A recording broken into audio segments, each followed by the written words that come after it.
الحمد لله وكفى وسلام على عباده الذين اصطفى أما بعد فأعوذ بالله من الشيطان الرجيم بسم الله الرحمن الرحيم الرجال قوامون على النساء بما فضل الله بعضكم على بعض وبما انفقوا من اموالهم صدق الله العلي العظيم اللهم صل على محمد وعلى آل محمد كما صليت على إبراهيم وعلى آل إبراهيم إنك حميد مجيد اللهم بارك على محمد وعلى آل محمد كما باركت على إبراهيم وعلى آل إبراهيم إنك حميد مجيد۔ اس بہت ہی پر رونق مجلس اجلاس کے صدر باوقار حضرت مولانا سعید احمد حبیب، صدر تنظیم علماء اہل سنت والجماعت ضلع پونچھ، نائب محتمم جامعہ ضیاء العلوم و جامعۃ الطیبات، بزرگ عالم دین اور اس ادارے کے سرپرست اعلیٰ حضرت مولانا عبدالعزیز صاحب، اور ہمارے قریبی پولیس اسٹیشن کے SHO صاحب، دانشوران قوم و ملت، طلباء عزیز، اجلاس میں اصل گفتگو آنے والے مہمان کی ہونی ہے۔ میں 10 منٹ میں مختصر سی بات آپ سے کروں گا۔ مذہب اسلام چند چیزوں کے مجموعے کا نام ہے، توجہ ادھر رکھیں۔ عقائد، عبادات، اعمال، معاشرت اور اخلاقیات۔ عقائد کہ آپ کا یقین، عبادات جو آپ اپنے پیدا کرنے والے مالک اور خالق کے سامنے اپنی زبان سے، اپنے بدن سے، اپنے مال سے عاجزی کرتے ہیں۔ ہمارے ہاں مذہب بس یہاں جا کر کے رک جاتا ہے، جبکہ یہ صرف 2 حصہ مذہب ہے، 3 حصہ مذہب ہے۔ معاملات، لینا دینا، معاشرت،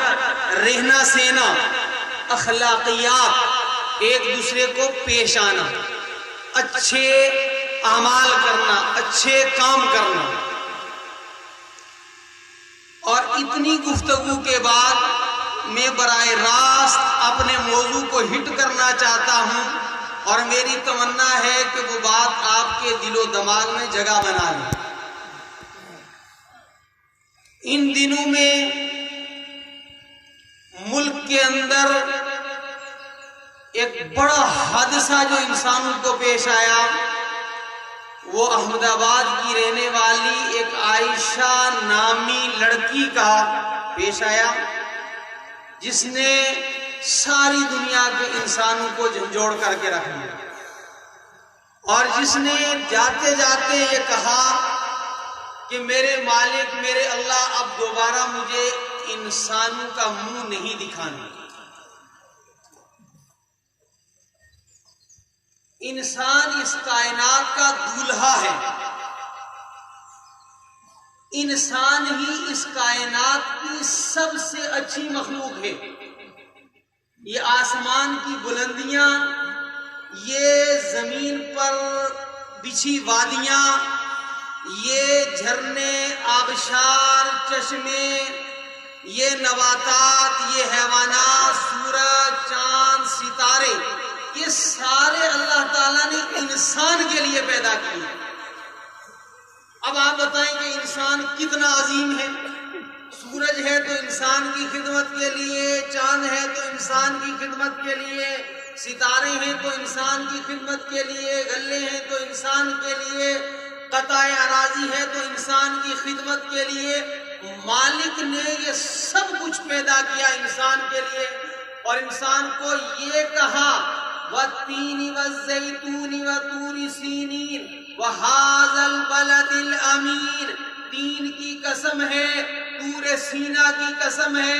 زیتون کی قسم ہے، شہر مکہ کی قسم ہے، لَقَدْ خَلَقْنَا الْإِنسَانَ فِي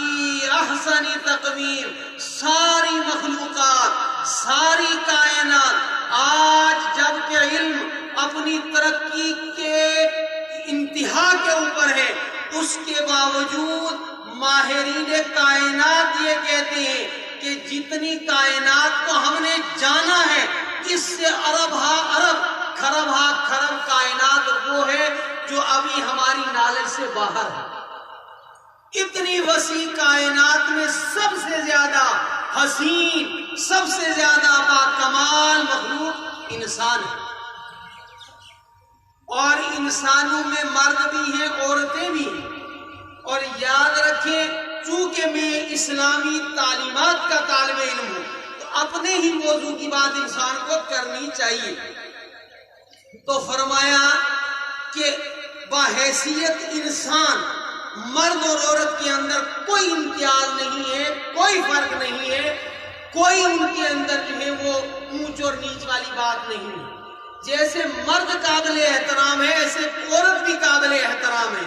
جیسے مرد جو ہے وہ علم حاصل کر سکتی ہے ایسے عورت بھی علم حاصل کر سکتی ہے۔ تو ہاں، انتظامی اعتبار سے، اور یہ فطری چیز ہے، نیچرل اس کو تسلیم کرتی ہے۔ دیکھیے، ہر ادارے کے اندر سب برابر نہیں ہوتے، بلکہ کچھ ایک جو ہے آفس کے اندر ایک باز ہوتا ہے اور گھر کے اندر ایک سربراہ خاندان ہوتا ہے۔ اس کا مطلب یہ نہیں کہ یہ بحیثیت انسان اس میں ان میں فرق ہے، بلکہ ایک انتظام کے طور پر ان میں فرق ہے تاکہ یہ سارے ان کے کنٹرول میں چلیں۔ گاؤں پر نمبردار ہے، پنچایت پر سرپنچ ہے، یہ کانسٹیچوئنسی میں ایم ایل اے ہے، پھر جو ہے ریاست میں چیف منسٹر ہے، پھر پورے ملک میں وزراء ہیں، پھر وزراء کے اوپر وزیر اعلیٰ ہے، وزیر اعظم ہے، اور ملک کا جو ہے وہ صدر ہے۔ یہ ایک انتظامی ضرورت ہے انسان کی۔ تو انتظامی ضرورت کے پیش نظر تو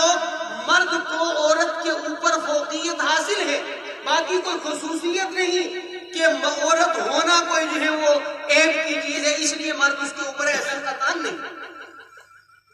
میرے بھائیوں، انسانوں کے سلسلے کو لمبا رکھنے کے لیے، انسانوں کے سلسلے کو دراز کرنے کے لیے، انسانیت کی بقا کے لیے اللہ رب العالمین نے مرد اور عورت کے درمیان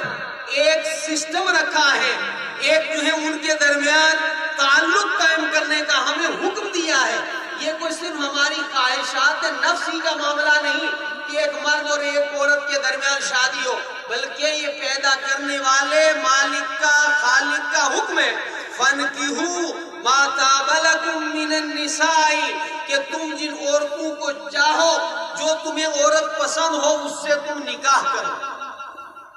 لیکن یاد رکھیں کہ اللہ کا قانون یہ ہے، قدرت کا قانون یہ ہے، جس چیز کی ضرورت جتنی زیادہ ہے اللہ تعالیٰ نے اس کو آسان رکھا۔ مثلا پانی ہر آدمی کی ضرورت ہے تو آسان رکھا ہے، اگر ہر آدمی کو پانی خریدنا پڑتا تو کتنا مشکل ہوتا۔ اور ہے ہر آدمی کی ضرورت، ہوا ہر انسان کی ضرورت ہے تو اس کے پر کوئی ٹیکس نہیں، کوئی اس کی پیمنٹ نہیں کرنی پڑتی، بلکہ مفت میں اللہ رب العالمین نے اس کو رکھا ہے۔ یاد رکھیں کہ ازدواجی زندگی اللہ کی چاہت بھی ہے، ہمارے پیدا کرنے والے کی چاہت ہے ازدواجی زندگی، اور ہمارے پیدا کرنے والے نے انسان کے اندر جو ضروریات رکھی ہیں، تھوڑا کم کرنا کہ بھئی ضرورت ہے ہر انسان کی شادی، اس لیے اس کو آسان بہت رکھا، ہم نے اس کو مشکل بنایا ہے، اللہ نے اس کو بہت آسان رکھا ہے۔ پر ہر تمام باتوں کو اس وقت مختصر وقت میں بیان نہیں کیا جا سکتا۔ ایک بہت بری اور بہت قبیح رسم ہے ہمارے درمیان کہ ہم شادی کے ساتھ ساتھ کبھی تو مطالبہ ہوتا ہے اور کبھی مطالبہ نہیں ہوتا، امید ہوتی ہے۔ جہیز یہ ایک مصیبت ہے، یہ انسانیت کے لیے ایک بری چیز ہے۔ اس اس کے مد مقابل ہمارے پیدا کرنے والے اللہ نے باپ کی جائیداد کے اندر جیسے مرد بیٹوں کا حصہ ہے اس طرح بیٹیوں کا بھی حصہ رکھا کہ جب باپ دنیا سے چلا جائے تو اس وقت جو ہے جس طرح اس کی جائیداد اس کی وراثت بیٹوں کے درمیان تقسیم ہوگی اس طرح بیٹیوں کا بھی اس کے اندر اللہ رب العالمین نے حصہ رکھا ہے اور ان کا حصہ نہ دینا یہ ظلم ہے یہ ان کے ساتھ جو ہے وہ برا معاملہ ہے برا سلوک ہے آپ کو فرض ہے آپ کے اوپر کہ آپ بیٹیوں کا حصہ ان کے حوالے کریں اگر یہاں کوئی نہیں کرتا تو اس کا مطلب یہ نہیں کہ وہ فرض نہیں ہے بلکہ اگر ان بیٹیوں کا بہنوں کا حصہ بھائی کھائیں گے تو وہ حرام کھا رہے ہیں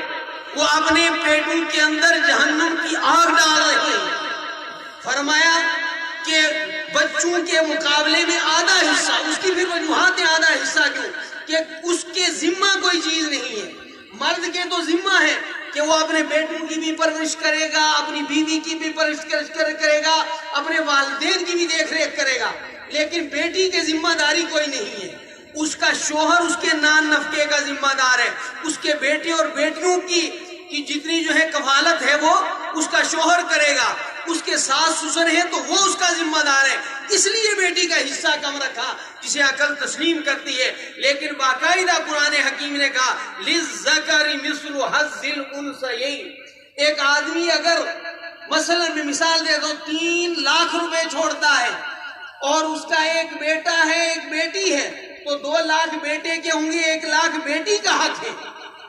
اگر اس کے پاس 30 کنال رقبہ ہے اور اس کا ایک بیٹا اور ایک بیٹی ہے تو پیدا کرنے والے مالک نے بتایا ہے کہ 20 کنال تو بیٹے کی ہوگی 10 کنال جو ہے وہ بیٹی کی ہوگی تو جو حق ہے وہ تو ہم دیتے نہیں اور جو نہیں ہے جہیز کے نام پر آج یہ دنیا کے اندر جو فتنے اور فسادات ہیں اور یاد رکھیں کہ دنیا کے اندر جو انسانی سماج ہے اس سماج انسانی کی جو تعمیر ہوتی ہے مرد اور عورت اس کی بنیاد ہے اگر مرد عورتوں کے حقوق جو ہے وہ ادا کرتے رہیں عورتیں مردوں کے حقوق ادا کرتے رہیں تو دنیا جو ہے وہ امن چین اور سکون والی جنت بن جائے میرے بھائیوں مجھے جو اپنی خاص موضوع کو ہٹ کرنا ہے وہ یہ ہے کہ ہم سب انسانوں کی ضرورت ہے کہ جہیز جیسی لعنت کو اپنے سماج سے ختم کیا جائے اس کی وجہ سے ایک طرف تو یہ ہو رہا ہے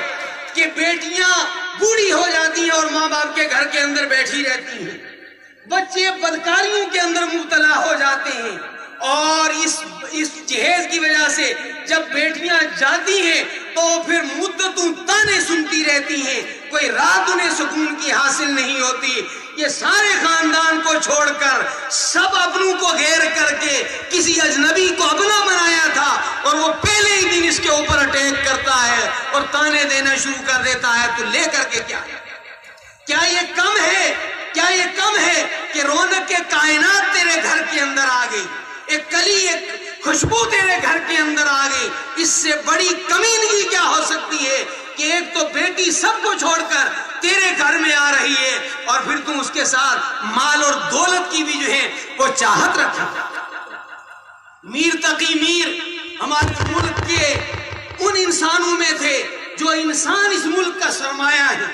جن کے اوپر اس ملک کو فخر ہے میر تقی میر ان شعراء میں سے تھے میر تقی میر نے اپنی بیٹی کی شادی کروائی بچے کچھ شاعر تھے اور غریب تھے بہرحال مقدور بر جتنا ان سے ہو سکا اتنا سامان بیٹی کو ساتھ دیا لیکن جتنی چاہت اگلوں کی تھی اتنی نہیں دے سکے تو جا کر کے تانے شروع ہو گئے یہاں تک کہ اچھا یہ بیٹی بڑی عجیب چیز ہوتی ہے بڑی پیاری چیز ہوتی ہے نا خلف بیٹے تو درد سر بنے نا خلف کہتے ہیں نافرمان کو نا خلف بیٹے تو درد سر بنے ادھر سے فون آ رہا ہے شراب پی کر فلان جگہ پڑا ہوا ہے ادھر سے فون آ رہا ہے جناب آپ کا بیٹا فلاں کی بیٹی کو چھیڑ رہا ہے ادھر سے فون آ رہا ہے جناب آپ کے بیٹے نے فلاں کے جو ہے وہ اسکوٹر چرا لیا ہے نا خلف بیٹے تو درد سر بنے بیٹیوں نے سر دبایا دیر، بیٹیوں نے سر دبایا دیر۔ یہ بیٹیاں باپ کے درد کو جو ہے وہ سمجھتی ہیں، اندر اندر یہ زخمی ہوتی ہیں، لیکن اپنا درد ماں باپ کے اوپر کبھی ظاہر نہیں کرتی۔ چنانچہ میر تقی میر کی بیٹی وہ تانے نہ سن سکی، اور یہ نازک کلی کیسے تانے سن سکتی؟ بیمار ہو گئی۔ میر تقی میر کو اطلاع ہوئی کہ آپ کی بیٹی اسی بیماری میں دنیا سے چل بسی، تو میر تقی میر آئے اور آ کر بیٹی کی لاش کے پاس، ناش کے پاس کھڑے ہوئے اور کہا اب آیا ہے خیال، اے آرام جاں اس نامرادی میں، اب آیا ہے خیال، اے آرام جاں اس نامرادی میں، تجھے ہم کفن دینا بھول گئے تھے سامان شادی میں۔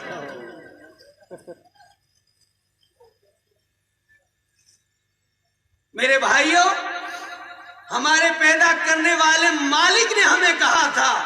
الرجال قوامون علی النساء، مردوں تمہیں عورتوں پر ذمہ دار بنایا گیا ہے۔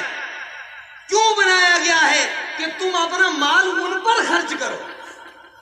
ان سے مال لینے کی امید مت رکھو، بلکہ اپنا مال تم ان کے اوپر خرچ کرو۔ میرے بھائیوں، اس برائی نے آج میں یہ کہوں گا، اور غلطی کا اعتراف کرنا چاہیے، غلطی کا اعتراف کرنا چاہیے کہ اس ہماری نااہلی نے نہ صرف یہ کہ ہمیں نقصان پہنچایا، بلکہ اسلام کو بدنام کیا دنیا میں۔ حالانکہ یہ اسلام کی تعلیم نہیں ہے، وہ تو یہ تعلیم تھی اس کی کہ آپ سارا کچھ جو ہے اس کے اوپر لٹا دو۔ اور یاد رکھیے، حضرت محمد صلی اللہ علیہ وسلم نے فرمایا تم میں سے اچھا کون ہے؟ زیادہ نمازیں پڑھنے والا، نمازیں پڑھنا فرض ہے، اس کے بغیر چارہ کار نہیں ہے۔ زیادہ صدقہ خیرات کرنے والا، بے شک صدقہ خیرات بہت ضروری ہے۔ حج کرنے والا، بے شک اگر آپ کو طاقت ہے تو حج آپ پر فرض ہے، روزہ رکھنا آپ پر فرض ہے 29 یا 30 دن کا، لیکن محمد عربی صلی اللہ علیہ وسلم نے فرمایا خیرکم خیرکم خیرکم لأہلکم، تم میں اچھا انسان وہ ہے جو اپنے گھر والوں کے لیے اچھا ہے۔ جو اپنے گھر والوں کے لیے اچھا نہیں ہو سکتا، وہ اپنی بستی والوں کے لیے کیسے اچھا ہوگا؟ جو اپنوں کا نہیں ہو سکتا، وہ دوسروں کا کیا ہوگا؟ اور رحمت دو عالم صلی اللہ علیہ وسلم فرمایا میں تم میں سے اپنے اہل و عیال کے لیے سب سے بہتر ہوں۔ حضور اکرم صلی اللہ علیہ وسلم ایک نمونہ ہے انسانیت کے لیے۔ اس دنیا کے اندر اس پیدا کرنے والے نے انسانوں کے لیے ایک بڑی لیڈرشپ بھیجی، جنہوں نے قافلہ انسانیت کی رہنمائی کی، مگر ان میں سب سے بڑھ کر سیدنا محمد الرسول اللہ صلی اللہ علیہ وسلم کی ذات اقدس ہے۔ حضور اکرم صلی اللہ علیہ وسلم نے خود شادیاں کی، اپنی بیٹیوں کی شادیاں کروائیں، آپ صلی اللہ علیہ وسلم کے سامنے اس معاشرے میں آپ پر ایمان لانے والوں کی شادیاں ہوئیں، لیکن جہیز کا کوئی تصور وہاں نہیں، بلکہ عربی زبان کے اندر جہیز کے لیے کوئی لفظ ہی نہیں ہے۔ چنانچہ اس جہیز کی وجہ سے آج سماج کے اندر بڑی برائیاں جنم لے رہی ہیں۔ جہیز کی وجہ سے سماج کے اندر جو ہے وہ بدکاری عام ہو رہی ہے۔ اگر ہم نکاح کو آسان رکھیں گے تو اس کا نتیجہ یہ ہوگا کہ نکاح جلدی جلدی ہو جائیں گے۔ جب ہم نے نکاح کو مشکل بنا دیا کہ جناب کھانے کے لیے اتنا پیسہ چاہیے، دولہا کو ساتھ دینے کے لیے اتنا جو ہے وہ پیسہ چاہیے، اس کی وجہ سے نکاح کم ہو رہے ہیں، بدکاریاں عام ہو رہی ہیں۔ جب بدکاری عام ہوتی ہے، اللہ کی لعنتیں سماج کے اوپر برستی ہیں۔ ایک دور ایسا تھا ہمارے علاقے میں، مجھے ایک صاحب نے سنایا، بروقت بات میرے ذہن میں آئی۔ ایک راستہ ہوتا تھا جو کس بلاڑی کھنیتر کے اوپر سے اور کنیا سے نیچے پونچھ میں جایا کرتا تھا. میں نے خود جامعہ ضیاء العلوم میں دوران طالب علمی وہی راستہ میں جانتا تھا. تو ہمارے علاقے کے کچھ لوگ پونچھ جا رہے تھے. جاتے جاتے وہ کہنے لگے کہ ہم کنیا، ہم نے دیکھا کہ ایک سکھ بھائی جو ہے وہ رو رہا ہے بیٹھا ہوا. تو ہم اس کے پاس پہنچے، اس کو کوئی تکلیف ہو گئی، تنہا یہ یہاں رو رہا ہے. تو ہم نے پوچھا بھائی کیا ہوا آپ کو، کیوں آپ رو رہے ہیں؟ تو کہنے لگا اور رویا. ہم نے پوچھا کیوں رو رہے ہیں؟ تو اس نے کہا یہ سامنے جو رکھ ہے گھاس کی یہ میری ہے، اور اس رکھ کے اندر وہ گھاس جو ہے ٹیڑھی میڑھی ہوئی ہے، یہاں کسی نے بدکاری کی ہے، میں رو رہا ہوں، میری زمین بہ جائے گی، میری زمین بہ جائے گی. میرے بھائیوں، جب شادیاں مشکل ہوتی ہیں تو پھر وہ ہوتا ہے جو آج دنیا کے اندر ہو رہا. لہذا ارادہ کرو، ہمت کرو، اس کے خلاف ایک اعلان جنگ کرو. مقصد یہ ہے کہ بھئی جہیز کی اس رسم کو ختم کرنے کی کوشش کرو. اور خود نوجوان ادھر سے کہیں کہ مجھے آپ کی بچی پسند ہے، میں اس کو لانا چاہتا ہوں، مجھے مال ضرورت نہیں ہے، بلکہ یہ میرا کمینہ پن ہوگا کہ میں آپ کے مال کے اوپر نظر رکھوں. اور دوسری بات یہ کہ عورتوں کو جہیز کی جگہ جو اللہ نے ہمارے اوپر فرض کیا ہے کہ میراث کے اندر ان کو حصہ دیا جائے، اس کا ارادہ کرو. واخر دعوانا